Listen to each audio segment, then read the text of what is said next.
Qué bendición estar con ustedes nuevamente, mis amados hermanos, compartiendo mi cuaderno espiritual.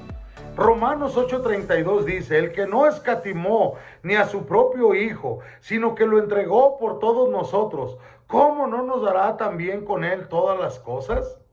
Estamos hablando de adorar a Dios. Y esta semana estamos hablando de adorarlo por su amor.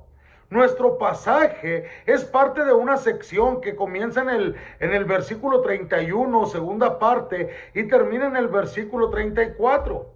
Pablo comienza esta sección con una pregunta retórica que cubre todos los aspectos de la vida. Él dice: si Dios es por nosotros, ¿quién contra nosotros? Él no está suponiendo que Dios esté en nosotros. Él está diciendo: puesto que Dios es por nosotros, ¿quién contra nosotros? La obvia implicación, hermanos, es que si cualquier persona estuviera en capacidad de robar nuestra salvación, entonces tendría que ser más grande que Dios mismo, porque Él es tanto el dador como el sustentador de la salvación. En efecto, Pablo le está preguntando a los cristianos: ¿acaso existe alguien más fuerte que Dios, el creador de todas las cosas y todas las cosas que existen? Primero que todo, podríamos preguntarnos: ¿puede otra persona robarme la salvación? La Iglesia Católica Romana enseña que la salvación puede perderse por cometer los llamados pecados mortales. Y también se atribuye a sí misma el poder tanto para conceder como para revocar la gracia.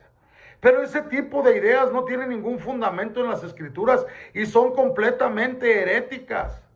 Ninguna persona o grupo de personas, sin importar cuál sea su rango eclesiástico, puede conceder o cancelar ni la más mínima parte de la gracia de Dios. En segundo lugar, nos podríamos preguntar si los cristianos pueden por sí mismos quedar fuera de la gracia de Dios, tal vez cometiendo alguna clase de pecado inusualmente aberrante que logre anular la gracia de Dios. Trágicamente, algunas iglesias evangélicas enseñan que la pérdida de la salvación es algo posible.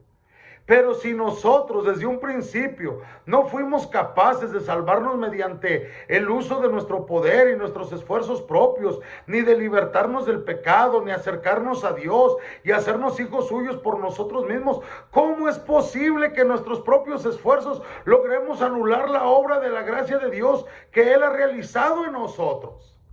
En tercer lugar, nos podríamos preguntar si Dios el Padre estaría dispuesto a quitarnos la salvación. Después de todo, el Padre fue quien de tal manera amó al mundo que ha dado a su Hijo unigénito para que todo aquel que en Él cree no se pierda, mas tenga vida eterna. Si existiera alguien que pudiera quitar la salvación, tendría que ser el que la dio. Podríamos argumentar en cierto sentido teórico que como Dios es soberano y es omnipotente, Él podría quitar la salvación si así lo quisiera. Pero la idea de que Él quisiera quitar la salvación es ajena a las Escrituras.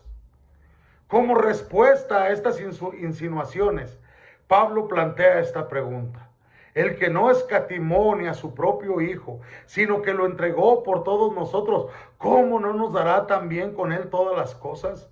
¿Cómo es posible que Dios estuviera dispuesto a sacrificar su propio Hijo por amor a quienes creen en Él y después expulsar de su familia y de su reino a algunos de esos creyentes que fueron comprados por la sangre de su Hijo?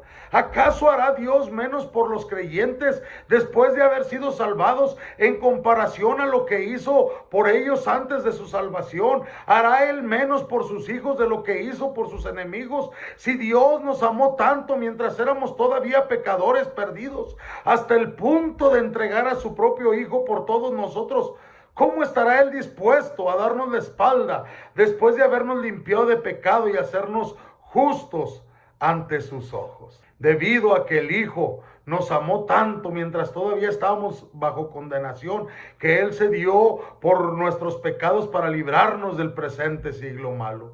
Jesús promete a todos los creyentes: en la casa de mi Padre muchas moradas hay, y si así no fuera, yo os lo hubiera dicho, voy a preparar lugar para vosotros. El Señor no permite en absoluto que uno solo de sus hijos se pierda. Jesús nos asegura que el Espíritu Santo estará con nosotros para siempre. ¿Qué poder en el cielo o en la tierra pudiera eliminar el amor de Dios el Padre, el Hijo y el Espíritu Santo que ha mostrado por nosotros para toda la eternidad. Que el Señor te bendiga.